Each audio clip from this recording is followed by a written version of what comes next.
Hello, this is Heather Hoffman, and I'm here today with a closer look at the brand new solid hot foil plate from Pinkfresh Studio. This super versatile tool is going to be awesome to have in your crafty stash. I've got several different techniques that I'm going to share with this today. The main one being that it's great for using all of your extra leftover foil pieces to create a reverse image and kind of stretch your supplies so much further. I'm starting off here by just doing the standard hot foiling with the new Ina Alphas, which are a gorgeous hot foil plate that's one piece for all of the alphabet. There's 2 dies total, but each one's a one piece with all of the letters on one plate. So there is the initial hot foil, and you can see there I saved that negative piece. I've gently just used a tiny bit of tape and a couple corners to hold it in place. And then I can set it over that hot foil plate. And sometimes I use an extra paper cardstock shim. Sometimes I don't. Play with the pressure on your machine. On this time I did, and you'll notice on the others I didn't. I felt like if I used certain plates and I didn't get a great impression, I went ahead and added that cardstock shim. So play with what works for your machine and what's the best. So now that that's on there, I'm going to use that tape and look at when you peel that off. Isn't that magic? You have a complete reversed image. So there is the original and there is with the reverse. So all that foil suddenly now is not going to go to waste. All right, we're going to do the exact same thing here. That was an alpha, which was kind of fun to show, but I thought it'd be neat to show the entire process with one of our floral stamps. This particular one is the Sweet Friend Floral hot foil plate. So initially there, I've gone ahead and done the first hot foiling, just the original. I have the plate sitting on there to warm up for the next one. Now, one important thing I've noticed is you really want to make sure this solid plate has plenty of time to heat up. So I generally set it on there and let it warm up while the machine heats up, and then also run through the timer amount because you want that nice and hot. Once it's well heated, you don't have to worry as much, but you definitely want to make sure it's had plenty of time to heat the solid metal plate all the way through. And there is that reverse image of those florals there. So again, there's the original, and there is the next one. One other very important thing to think about when hot foiling is the cardstock you're using. That's going to have a huge effect on the quality of your hot foiling. Personally, all of these samples I've used, this is the cardstock I've been using. It's Hammermill Premium Color Copy Cover Weight. That's important. Make sure you note that. And then it's down at the bottom, it says 100-pound cover. You can buy this several different places, but it's a great all-purpose cardstock. It's got a really smooth surface, and I think that is what the key is for hot foiling. I also love it. It's great for ink blending, and it's not super heavyweight, but I use it for my card bases, and I've had really good luck with it for that as well. But especially for hot foiling, you're going to find it really important to use nice, smooth, high-quality cardstock. All right, let's move on. Another fun thing you can do with this is make your own custom hot foil paper. So I have just a nice sheet of foil there on a piece of cardstock, a little tape again to hold it in place, and I've already preheated that hot foil plate, running it through my die cut machine. And when we pull that back out, you'll see that everywhere that touched that hot foil plate has adhered onto my paper. So I have a beautiful large sheet of my own foil cardstock. So this is great if you want something to coordinate with a project that you're hot foiling and you want the foil to match. Kind of a fun little trick. All right, one other thing you can do here that I'm going to show you is you can hot foil your own die cut pieces. You could create the foil and then do it that way, but I've already got this piece die cut and I want it foiled. So you're going to want to make sure and put a piece of cardstock over the top of that, not so much as a shim, but to protect your plates. Otherwise, all that hot foil is going to stick on your plates. You might see a little on my plates there. It's not going to harm anything, but I didn't want that to happen.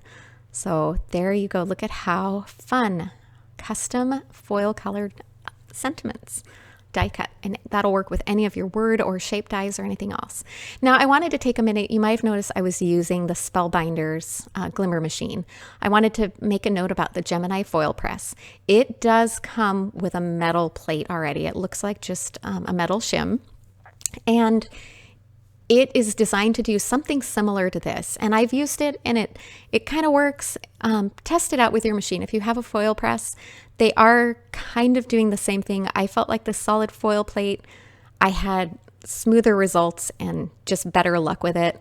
But definitely test with your own. We just wanted to be very open about the fact that your Gemini came with something that's kind of designed to do something a little bit similar.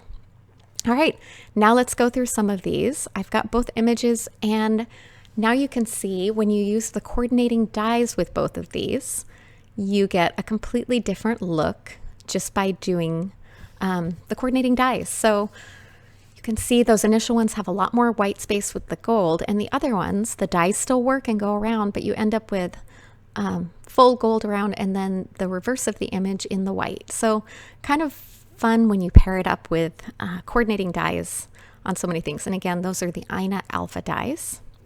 All right, I'm going to just go through and show you a bunch of examples. First of all, those ones we did.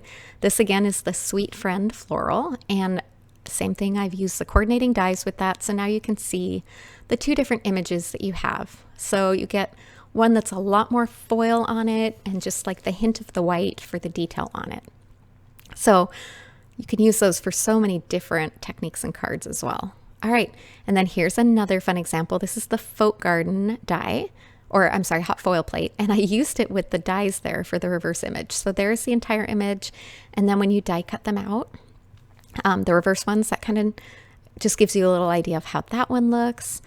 And I have a few more that I'll just roll through here real quick so you can kind of see some samples and examples of how this hot foil plate works. It's super fun for our popular butterflies hot foil plates. So you can see the reverse of those butterflies. And then while we're on butterflies, we've also got the small butterflies, equally as fun there. So you can see that full image that I've done and then the little die cut ones. And I don't have, some of these last ones, I don't have the original foil pieces. So I'm just showing you the reverse of them. You can kind of see on the packaging what the original looks like. And it's pretty easy to picture just with the reverse. I also really like it's for some of our word sentiment hot foil plates like the Celebrate. Super fun in the reverse image on that one. This is the Daisy Wreath, and again you can kind of see the original one there and then the reverse. No coloring or anything needed, it's just a beautiful foiled image. Again, the Thankful for Friends, I love the detail on that floral and it's just as pretty in the reverse. And then how about some of those big word sentiments? Like the phrases like sending hugs and good vibes your way. How great is that to put on a card front for a focal point?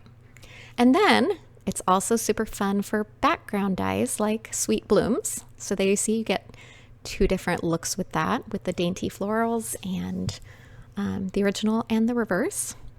And then of course our Perfect Sentiments suite of products. We have lots of different of those. This is the original Perfect Sentiments. And you automatically get so many sentiments pairing up the hot foil and the dies.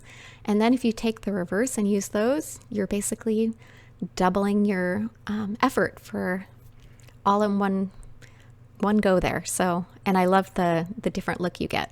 All right, and again, that's looking at our hot foiled Hello from the Sentiment Suite. So that one's all done there. And then there's that solid hot foil paper that we created. And then I've also, this one was kind of happened on accident. This is the Prism, and I actually did it on colored cardstock. And I don't know if you can tell there, but you almost get a little hint of the color underneath, which is kind of fun. All right, and then a couple more of our newest solid cover plate. This is the Abstract Triangles. Super fun seeing the reverse of that one. The Chevron. And some of your results may vary. If you might notice on there, my reverse one is got a couple little imperfections. So if you have a little bit of overfoiling, obviously those areas aren't going to be available on the next one. That's the diagonal stripes.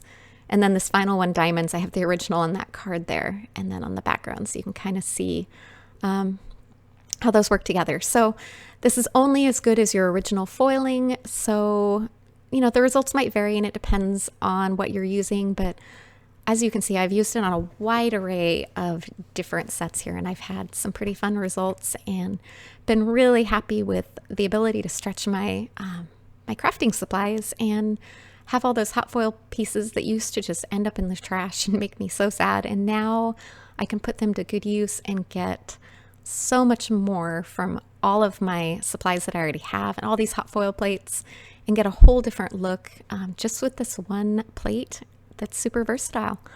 Thank you so much for coming by. And if you have any questions, leave them in the comments, and have a great day.